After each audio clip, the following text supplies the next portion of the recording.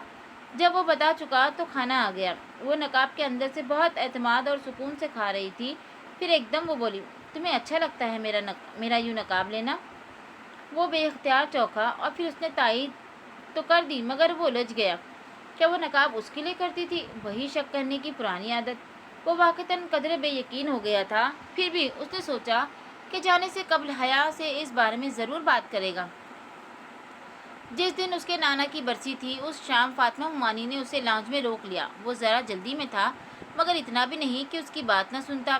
ابھی اس کی فلائٹ میں وقت تھا۔ ممی کو اس نے صبح ہی بتا دیا تھا اور حیا کو بتا دے گا اگر ملاقات ہوئی تو، ورنہ ممی بتا دیں گی۔ کیا تم حیا کو سمجھا نہیں سکتے؟ فاطمہ عمانی بہت مان سے اس کو کہہ رہی تھی کہ وہ حیا کو سمجھائے تاکہ وہ اپنی ضد چھوڑ دے۔ وہ تحمل سے سنتا گیا۔ حیا آ گئی تو عمانی چلی گئی۔ دونوں کے درمیان ذرا تناؤ تھا۔ ان کے جانے کے بعد وہ کچھ سوچ کر حیا کے پاس آیا۔ اس وقت باہر بہت زور کی بارش ہو رہی تھی۔ اس برستی بارش کے دوران اس نے حیا سے جاننا چاہا آیا کہ وہ اس کے لیے اپنا نقاب چھوڑ سکتی ہے۔ اس نے یہ نہیں کہا کہ وہ ایسا چاہتا ہے، بس یہی کہا کہ اگر وہ ایسا کہے، مگر چند ہی لمحوں میں اسے اندازہ ہو گیا کہ وہ اس کے لیے یہ سب نہیں کر رہی۔ اسے جہان کی مورل سپورٹ بھی درکار نہیں تھی۔ اس نے خود کو بہت مضبوط کر لیا تھا۔ اب مزید کیا پرکھنا؟ کوئی وضاحت، کوئی امید، کچھ بھی تھمائے بغیر وہ وہاں سے چلا آیا۔ اسے جانا تھا، اس کا کام اس کا انتظار کر رہا تھا۔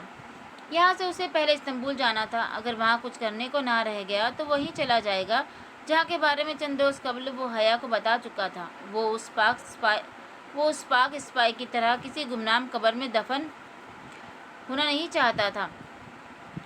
اگر وہ واپس نہیں آتا تو کم از کم اس کی بیوی کو اتنا تو معلوم ہو کہ اس کی قبر کہاں ڈھونڈنی ہے۔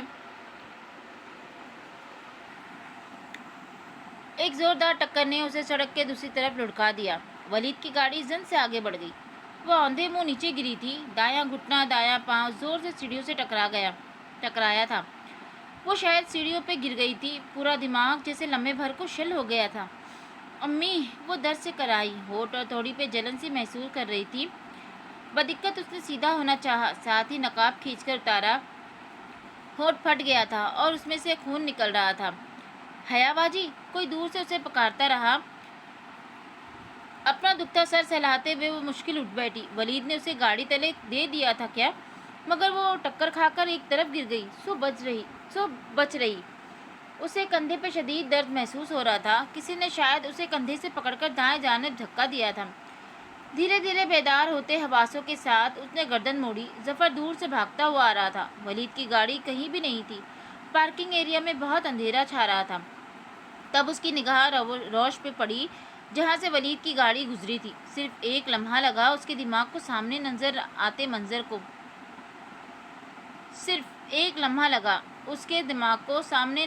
منظر کو سمجھنے میں، اور دوسرے ہی پل جیسے اس کی ساری توانائی واپس آ گئی۔ وہ بدحواس سی ہو کر اٹھی۔ تایا ابا! وہ قدرے لنگڑا کر چلتی ہوئی ان تک پہنچی۔ وہ زمین پر گرے ہوئے تھے۔ ان کو چوٹ کس طرح لگی تھی وہ نہیں جانتی تھی، مگر ان کا سر پھٹ گیا تھا اور پیشانی سے سرخ خون ابل رہا تھا اور وہ نیم آنکھوں سے کرا رہے تھے۔ تایا ابا! تایا ابا! وہ وحشت سے انہیں جھنجھوڑنے لگی۔ ظفر دوڑتے قدموں کے ساتھ اس تک آیا تھا۔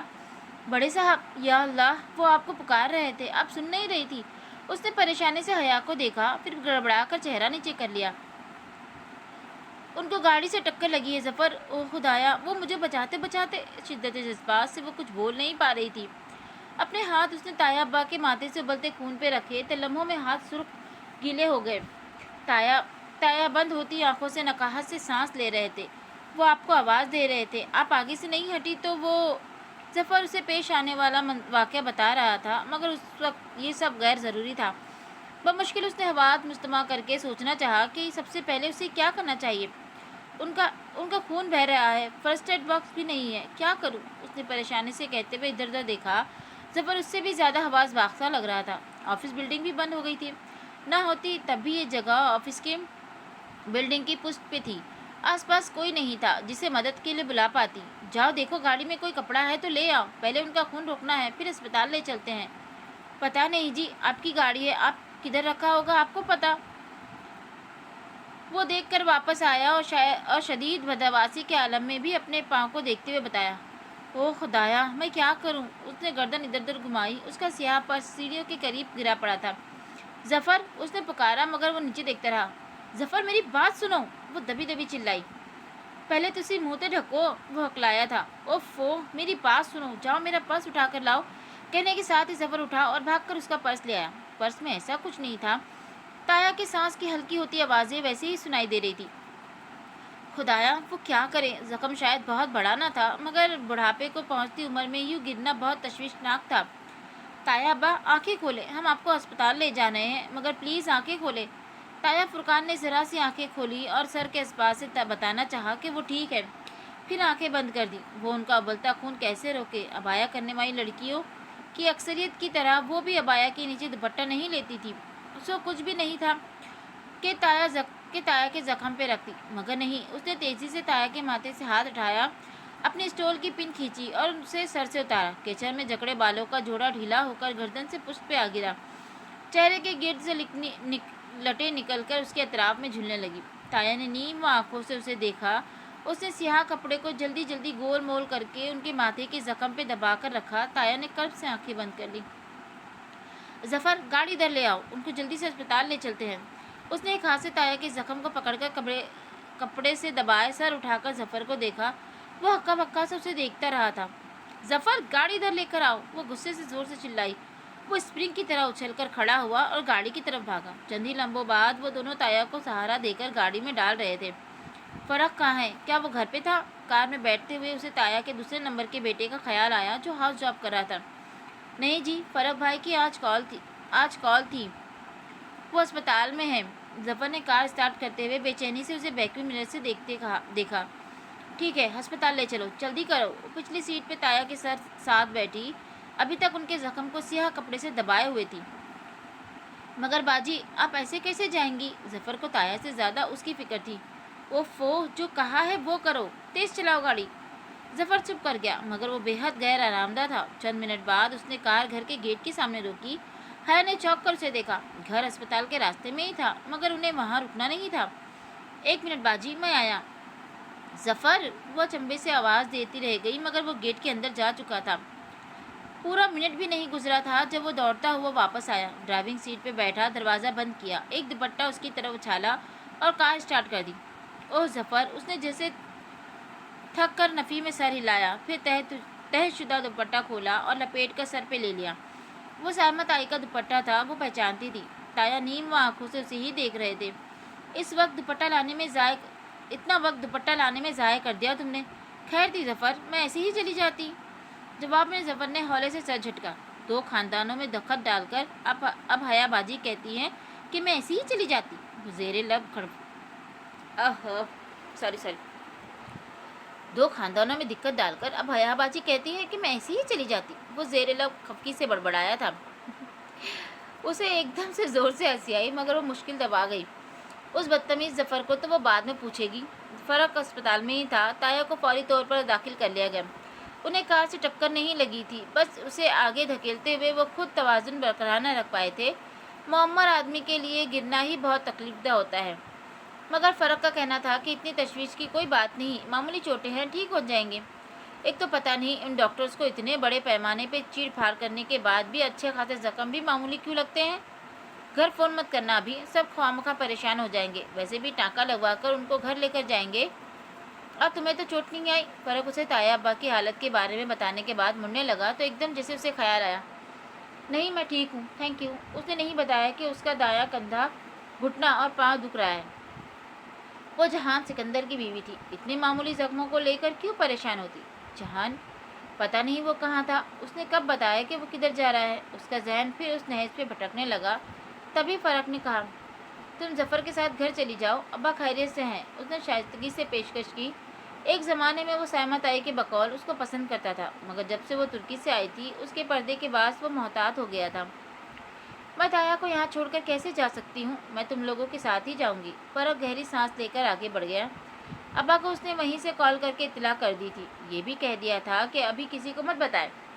ذیشان انکل ابا کے ساتھ گھر پر ہی تھے۔ انہوں نے ابا کو بتایا تھا کہ حیا صبح ان کے آفس آئی تھی مگر جلدی واپس چلی گئی۔ اس نے بے اختیار ماتھے کو چھوا۔ کیا وہ آج کا ہی دن تھا؟ یوں لگتا تھا اس بات کو صدیاں بیت گئی تھی۔ او ابا، ان سے معذرت کر لے، مجھے کچھ کام یاد آ گیا تھا۔ پھر اس نے ان دونوں کو ولید کے متعلق بتایا۔ وہ کوئی چھوٹی بات تو نہیں تھی، اقدام قتل تھا اور زد میں تایا فرقان اصغر بھی آئے تھے۔ ابا کا غم و غصے سے برا حال تھا۔ اس نے انہیں خود آنے اور گھر میں کسی کو بھی بتانے سے منع کر دیا کہ وہ لوگ بس واپس آ رہے تھے۔ رات ابھی زیادہ گہری نہیں ہوئی تھی جب وہ فرق اور ظفر کے ساتھ تایا ابا کو لے کر گھر پہنچے۔ تایا چل سکتے تھے مگر سہارا لے کر۔ ایک طرف سے فرق نے ان کو سہارا دے رکھا تھا اور دوسری طرف سے حیا نے ان کا بازو تھام رکھا تھا۔ گھر کے داخلی دروازے پہ وہ بے اختیار رکی۔ ایک دم سے اسے بہت کچھ یاد آیا تھا۔ وہ اس گھر میں داخل نہیں ہو سکتی تھی۔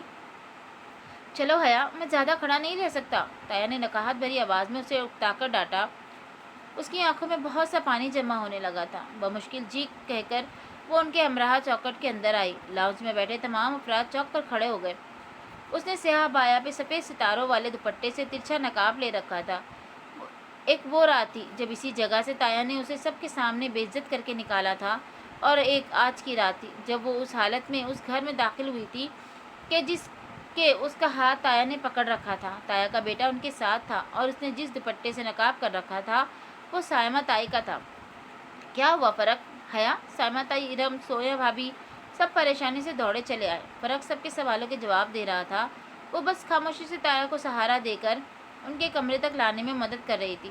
تایا ابا نے بیڈ پر لیٹنے تک اس کا ہاتھ تھامے رکھا۔ سارے گھر والے پریشان اور متاثر سے ان کے گرد جمع ہو چکے تھے۔ تایا لیٹ گئے تو اس نے نرمی سے اپنا ہاتھ علیحدہ کیا اور ان کا تکیہ درست کیا۔ تب انہوں نے پوچھا، کیسے ہوا یہ سب؟ سائمہ تائی پریشانی سے پوچھ رہی تھی۔ ولید لغاری نے ہمیں گاڑی سے ٹکر ماری تھی اور وہ بھی جان بوجھ کر۔ کون ولید لغاری؟ ارم ذرا حیرت سے پوچھی۔ کمپنی میں ہمارا شیئر ہولڈر ہے، عمیر لغاری کا بیٹا۔ تایا کی گردن تلے تکیے رکھتے ہوئے وہ سب کے سوالوں کے جواب دے رہی تھی۔ چونکہ وہ اس کمرے میں تھی اس لیے فرق خود ہی وہاں سے چلا گیا تھا۔ حیا، پانی۔ سب کو چھوڑ کر انہوں نے اسے مخاطب کیا۔ وہ تیزی سے باہر نکلی، کچن میں آ کر پہلے خود پانی پیا، پھر ان کے لیے پانی لائی۔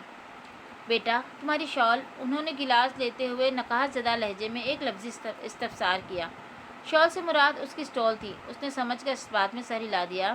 وہ میں نے رکھ لی ہے تایا ابا، استعمال کے لیے نئی اسٹال لے لوں گی مگر اسے اپنے پاس رکھوں گی۔ پھر وہ نم آنکھوں سے مسکرائی اور ان کا ہاتھ پکڑ کر وہیں ان کے پاس بیٹھتے ہوئے بولی، میں اس اسٹال کو کبھی نہیں دھوؤں گی تایا ابا، اس میں بہت کچھ ہے جو میرے لیے بہت قیمتی ہے۔ تایا ابا نے ہلکے سے مسکرا کر سر کو اس بات میں ذرا سی جنبش دی اور آنکھیں موندی۔ سائمہ تائی حق تک ان کے ہاتھ کو دیکھ رہی تھی جو حیا نے دونوں ہاتھوں میں تھام رکھا تھا۔ ان کی شاید سمجھ نہیں آ رہا تھا کہ ہوا کیا ہے، اور خود حیا شاید ساری زندگی اس قیمتی لمحے کی وضاحت کسی کو نہیں دے سکتی تھی جو خاموشی سے آیا اور تھوڑے سے خون کا اخراج لے کر اسے اس کا بہت کچھ لوٹا گیا، خون جو واقعی پانی سے گاڑھا ہوتا ہے۔ تایا سو گئے تھے۔ پھوپھو، سلیمان صاحب اور فاطمہ تائی ابھی وہیں بیٹھی تھی۔ ان سب کو ظفر فوراً بلا لایا تھا۔ سائمہ تائی، داور بھائی، سونیا، بلکہ پورا گھر ہی جاگ رہا تھا۔ سب تایا کے لیے پریشان تھے، اور کیا ضرورت تھی شیئر ہولڈرز کو سالانہ ڈیویڈنڈ دینے کی؟ فادر ڈیئرسٹ، ایک تو میں نے بغیر تنخواہ کے اتنے دن کام کیا، اوپر سے ڈانٹ بھی مجھے ہی پڑے گی۔ دو انگلیوں سے نقاب ناک سے تھوڑی تک اتارتے ہوئے وہ خفگی سے بولی، ڈاٹر ڈیئرسٹ، احسان جتانے سے ضائع ہو جاتا ہے۔ وہ مسکراتے ہوئے بولے، رہنے دے ابا، اچھا بتائے ولید کی ایف آئی آر کا کیا بنا؟ وہ پولیس کو نہیں مل رہا، اس کا باپ اسے گرفتار نہیں ہونے دے گا۔ بہرحال میں اس کو ایسے جانے نہیں دوں گا۔ ایک دم سے وہ سنجیدہ نظر آنے لگے تھے۔ لیکن اس وقت میں نے تمہیں کسی اور بات کے لیے بلایا ہے۔ جی کہیے۔ اس کا دل زور سے دھڑکا تھا۔ ابا اپنی بیماری کے بعد بہت سے معاملات سے دور رہے تھے، پھر بھی ان کے کانوں تک بہت کچھ پہنچ گیا تھا۔ یقیناً، اور بالآخر انہوں نے حیا سے دو ٹوک بات کرنے کا فیصلہ کر لیا تھا۔ یہ جہان صاحب واپس کیوں گئے ہیں؟ اسے کام تھا کچھ، آ جائے گا کچھ دن میں واپس۔ سائمہ بھابھی کچھ اور کہہ رہی تھی، وہ سوچتی نگاہوں سے اسے دیکھتے ہوئے بولے۔ حیا نے لاپرواہی سے شانے اچکائے۔ سائمہ تائی تو دادی پہ بھی ساری عمر یہی الزام لگاتی رہی تھی کہ وہ ان پہ جادو کرواتی ہیں۔ اگر سائمہ تائی کا جہان کے بارے میں تجزیہ درست مانا جائے تو دادی والا بھی درست ماننا چاہیے۔ وہ بھی حیا تھی، اس نے بھی ہار نہ ماننے کا طے کر لیا تھا۔ دیکھو، مجھے تمہارے اس برقعے وغیرہ سے کوئی مسئلہ نہیں ہے، مگر اس کی وجہ سے تم نے اپنے تایا ابا اور اماں کو بہت ناراض کیا ہے۔ تمہیں چاہیے تھا کہ تم ان کی بات کا احترام کرتی۔ بڑوں کا حکم ماننا فرض ہوتا ہے۔ وہ کچھ لمحے سوچتی نگاہوں سے انہیں دیکھتی رہی، پھر کہنے لگی، ابا، آپ کو ایک بات بتاؤں؟ حضرت عمر بن خطاب رضی اللہ تعالیٰ عنہ نے اپنے بیٹے عبداللہ سے کہا تھا کہ وہ اپنی بیوی کو طلاق دے دے۔ ابن عمر رضی اللہ تعالیٰ عنہ نے ایسا نہیں کیا۔ جب آپ صلی اللہ علیہ وسلم کو اس بات کا علم ہوا تو آپ صلی اللہ علیہ وسلم نے ابن عمر سے فرمایا کہ بیوی کو طلاق دے دو۔ یوں عبداللہ بن عمر رضی اللہ تعالیٰ عنہ نے والد کی بات کا احترام کرتے ہوئے بیوی کو طلاق دے دی۔ وہ لہجے بھر کو رکی۔ سلیمان صاحب سیٹ سے ٹیک لگائے ایک ہاتھ سے پین گھماتے غور سے اسے سن رہے تھے۔ پھر ہوا یہ کہ عرصے بعد ایک شخص امام احمد بن حنظبل رضی اللہ تعالیٰ عنہ کے پاس آیا اور ان سے کہا کہ میرا باپ چاہتا ہے کہ میں اپنی بیوی کو طلاق دے دوں۔ امام احمد رضی اللہ تعالیٰ عنہ نے کہا کہ ایسا ہرگز مت کرنا۔ اس شخص نے جواب میں یہ واقعہ بیان کیا کہ عمر بن خطاب رضی اللہ تعالیٰ عنہ کے کہنے پہ ان کے بیٹے نے تو اپنی بیوی کو طلاق دے دی تھی، پھر مجھے ایسا کیوں نہیں کرنا چاہیے؟ ابا، آپ جانتے ہیں اس میں امام احمد بن حنبل رضی اللہ تعالیٰ عنہ نے اس شخص سے کیا کہا؟ سوری، میں اوپر غلط پڑھی تھی۔ کیا؟ وہ بے اختیار بولے۔ ہلکا سا مسکرائی۔ انہوں نے کہا، کیا تمہارا باپ عمر جیسا ہے؟ آفس میں ایک دم خاموشی چھا گئی، صرف گھڑی کی سوئیوں کی ٹک ٹک سنائی دے رہی تھی۔ ویل، تم LLB کی اسٹوڈنٹ ہو، میں بحث میں تم سے جیت نہیں سکتا۔ میں صرف اتنا جاننا چاہتا ہوں کہ تم نے خلا کے بارے میں کیا سوچا؟ اس کا جیسے کسی نے سانس بند کر دیا۔ وہ لمحے بھر کو شل سی رہ گئی۔ تمہیں یاد ہے میں نے ترکی جانے سے قبل بھی تم سے ایسی ہی بات کی تھی؟ جی، مجھے یاد ہے۔ چند ثانیے بعد وہ بولی تو اس کا لہجہ بے تاثر تھا۔ اور تب میں نے آپ سے یہی کہا تھا کہ مجھے ترکی جانے دے۔ اگر وہاں جا کر مجھے لگا کہ وہ لوگ طلاق چاہتے ہیں تو میں اس رشتے کو وہیں ختم کر دوں گی۔ تو پھر؟ ابا، ہمارے درمیان یہی ڈیل ہوئی تھی کہ ترکی سے واپسی تک آپ مجھ پہ ٹائم دیں گے، اور اب عرصہ ہوا تم واپس آ چکی ہو۔ میں واپس نہیں آئی۔ آفیشلی مجھے ابھی ترکی سے واپسی کی کلیئرنس نہیں ملی۔ پرسوں میں استنبول جا رہی ہوں، واپسی پہ ہم اس بات کو ڈسکس کریں گے۔ وہ بہت اعتماد سے کہہ رہی تھی۔ ابا متفق نہیں تھے، مگر پھر بھی جیسے وقتی طور پر خاموش ہو گئے۔ ابا، وہ ایک اور بات بھی تھی۔ ہمت کر کے اس نے کہنا شروع کیا۔ میں سوچ رہی تھی کہ اگر کلیئرنس کروانے کے بعد میں لندن چلی جاؤں، زیادہ نہیں، بس 1 ہفتے کے لیے۔ میں صرف لندن دیکھنا چاہتی ہوں۔ پھر کوئی ضرورت نہیں ہے۔ آپ زیادہ ہی ڈیپینڈنٹ ہوتی جا رہی ہیں، مجھے آپ کو ذرا کھینچ کے رکھنا پڑے گا۔ وہ لمحے بھر میں روایتی ابا بن گئے۔ ابا پلیز، اس کا لہجہ ملتجی ہوا تھا۔ کوئی ضرورت نہیں ہے، آپ کلیئرنس کروا کے سیدھی واپس آئیں گی۔ جتنا گھومنا ہے استنبول میں گھوم لو۔ ترکی کے کسی اور شہر جانا ہو تو بے شک چلی جاؤ، مگر اکیلے نہیں، فرینڈس کے گروپ کے ساتھ جانا۔ لندن وغیرہ جانے کی ضرورت نہیں، لیکن صرف 1 ہفتے۔ حیا، تم نے سن لیا جو میں نے کہا؟ ان کا لہجہ نرم تھا، لیکن ابرو اٹھا کر تنبیہ کرتا انداز سخت تھا۔ وہ خفگی سے جی کہہ کر اٹھ گئی۔ چلے جی، کہانی کو کرتے ہیں یہاں پہ اسٹاپ، پھر ملتے ہیں اس کے اگلے ایپیسوڈ میں بہت جلد۔ کہانی آپ کو کیسی لگ رہی ہے مجھے بتائیے گا ضرور، اور کہانی کے کردار کیسے لگ رہے ہیں یہ بھی بتائیے گا۔ اگر آپ میرے چینل پہ نئے ہیں تو لائک، شیئر اور سبسکرائب بھی کر دیں۔ پلیز میرے چینل کو سبسکرائب کر دیں۔ بس اتنا ہی، باقی پھر ملتے ہیں اگلے ایپیسوڈ میں۔ تب تک کے لیے اللہ حافظ۔